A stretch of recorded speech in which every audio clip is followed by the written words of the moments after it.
मैं कनाडा में रहता हूँ, मुझे पता है कनाडा के क्या मसाइल है। दुनिया के अमीर तरीन मुल्कों में आता है, ट्रिलियंस डॉलर, ट्रिलियंस को टच अब तक 10 मुल्कों ने किया है। ट्रिलियंस डॉलर की इकोनॉमी है, सब कुछ है। आफ्टर रशिया दुनिया का दूसरा बड़ा मुल्क है। नेचुरल रिसोर्स हैं, दे हैव एवरीथिंग। उनके पास एक चीज़ नहीं, उनके पास ह्यूमन रिसोर्स नहीं है, यंग पॉपुलेशन है। ठीक है, वो सिर्फ काम चलाने के लिए, धक्का लगाने के लिए उनको दुनिया से 3.5 लाख यंगस्टर्स वो हर साल बाहर से बुलवाते हैं, क्योंकि उसके बगैर उनका गुजारा नहीं चलता है। कोई शौक नहीं होता किसी को लाखों लोगों को बुलाना मिलिट्री में, लेकिन वो बेचारे क्या करें, उनका सिस्टम ही नहीं चल रहा। इकोनॉमी ग्रो कर रही है, पॉपुलेशन है नहीं।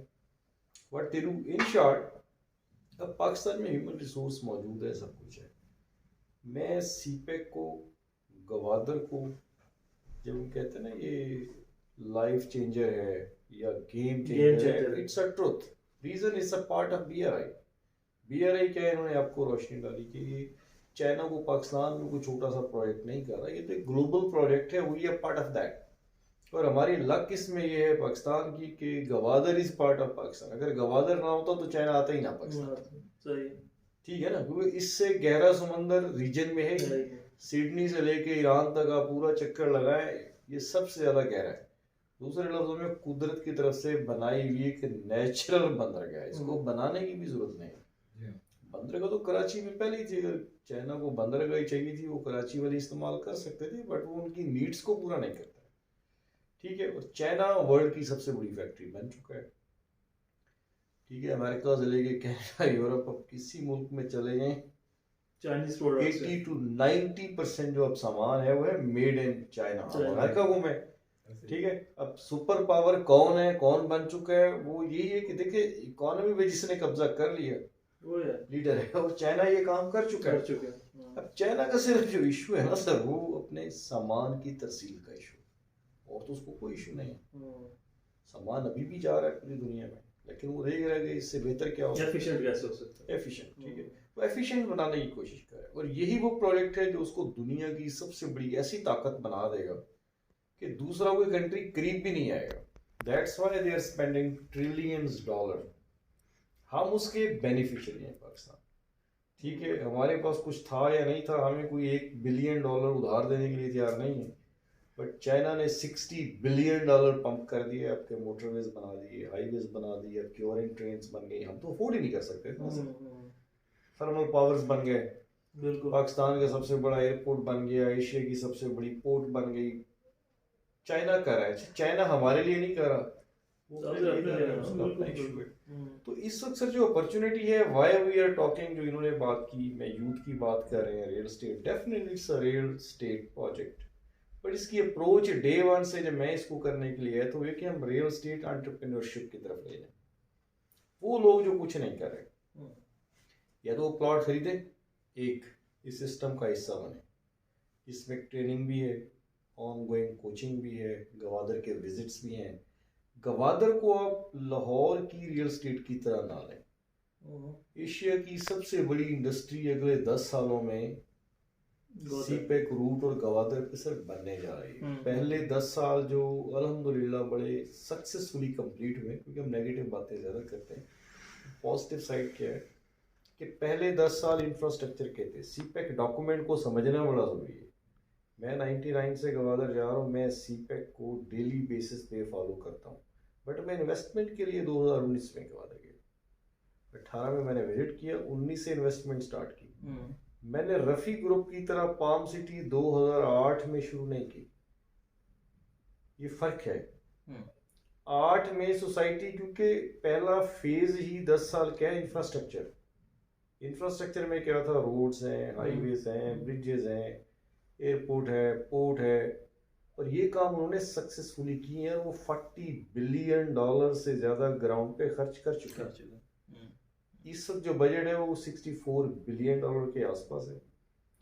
वो सक्सेसफुली कंप्लीट हो चुका है, क्योंकि हम देख ही रहे हैं इस वक्त। सेकेंड फेज अब स्टार्ट होना है मार्च में, इसी मार्च में वो चाइनीज प्रेसिडेंट आना है, हमारे प्राइम मिनिस्टर होगा, एयरपोर्ट का इफ्तिताह हो जाएगा।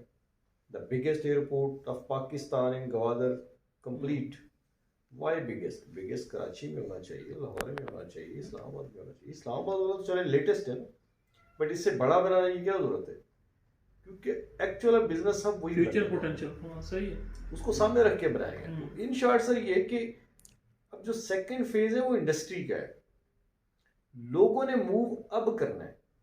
रफी ने जो 2008 में बनाई थी वो अरबों रुपए कमा चुके हैं, ठीक है ना, बट वो लोगों ने move sir according to CPEC document, आप उसको फॉलो करें, वो आपको ऑनलाइन भी मिल जाएगा। सीपेक का हेडक्वार्टर है इस्लामाबाद में, बड़े जिम्मेदार लोग हैं, आप उसको स्टडी करें। लोगों ने मूव ही 2024 से करना है, यानी जो सोसाइटीज हैं, प्लॉट्स हैं, उसकी जो डिमांड स्टार्ट होगी, बूम की मैं बात नहीं कर रहा, स्टार्ट होगी। दैट्स व्हाई रफी 2008 से बनाया है, उसने किया है, बेचा है। अब आपको तो बैठ के कहना चाहिए यार नथिंग इज हैपनिंग, बड़ा टाइम है ना सर। हां दैट्स व्हाट पीपल से ना। हाँ, बट रफी तो अरबों रुपए कमा गया, उसने जो भी ख्वाब बेचा। बट मैं जो 1999 से गवादर हूँ, मैंने ना वहाँ प्रोजेक्ट शुरू किया, ना कोई एक्टिविटी की। मुझे पता है कि कौन सी चीज़ को कब आना है, कब शुरू होना है।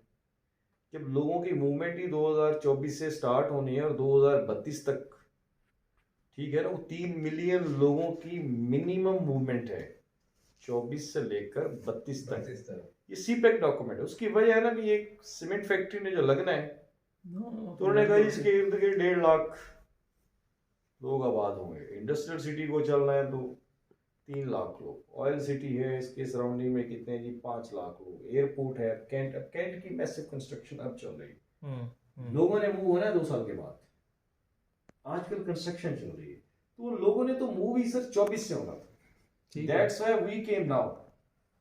हमारे साथ आपको ये एक बिटर एक्सपीरियंस नहीं होगा जो आपको रफी के साथ हो गया। रफी ने बहुत सारे लोगों को बहुत ज्यादा डिसअपॉइंट किया, मैं क्रिटिसाइज नहीं कर रहा, ठीक है, बट ये था कि उसको पता था, he is a very knowledgeable person. मैंने उसके 3-4 इंटरव्यू सुने, उसको पता सब कुछ है।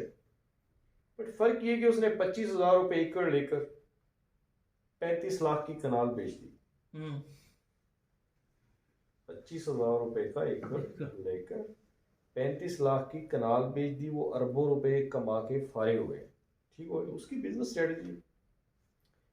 आज रेट जो है उसी एकड़ का, अब रेट तो 12 लाख हो गया, 15 लाख है जब इस वक्त मिनिमम 15 में भी नहीं मिलती है। एकड़ का जमाना खत्म हो रहा है ना सर।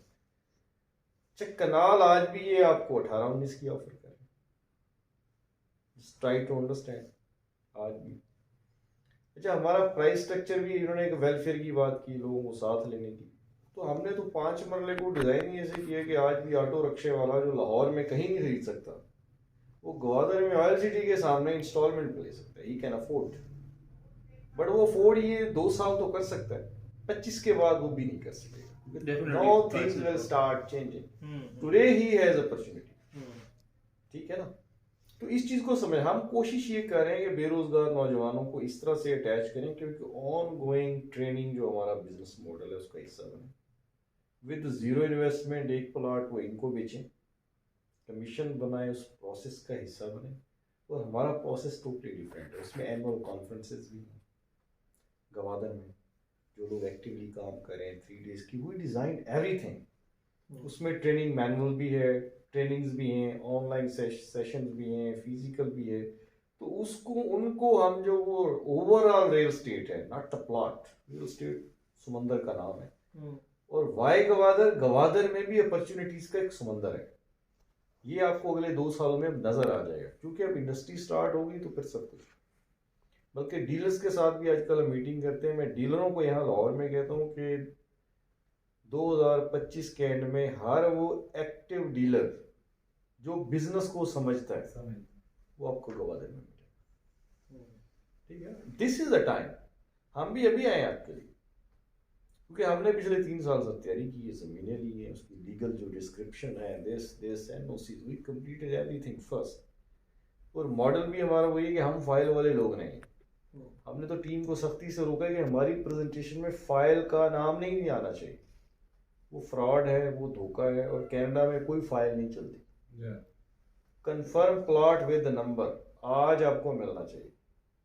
आप पेमेंट आज दे रहे हैं, चाहे वो 5% है 10% है, आपको पता हो कि मेरा ये प्लॉट है, ये ब्लॉक है, ये नंबर है, दैट्स इट। तो वो उस फ्रॉड का हम हिस्सा भी नहीं बनना चाह रहे। वो शायद एक ही दफा कमाना चाहते हैं, कमाना तो पैसा हमने भी है, बट ये कि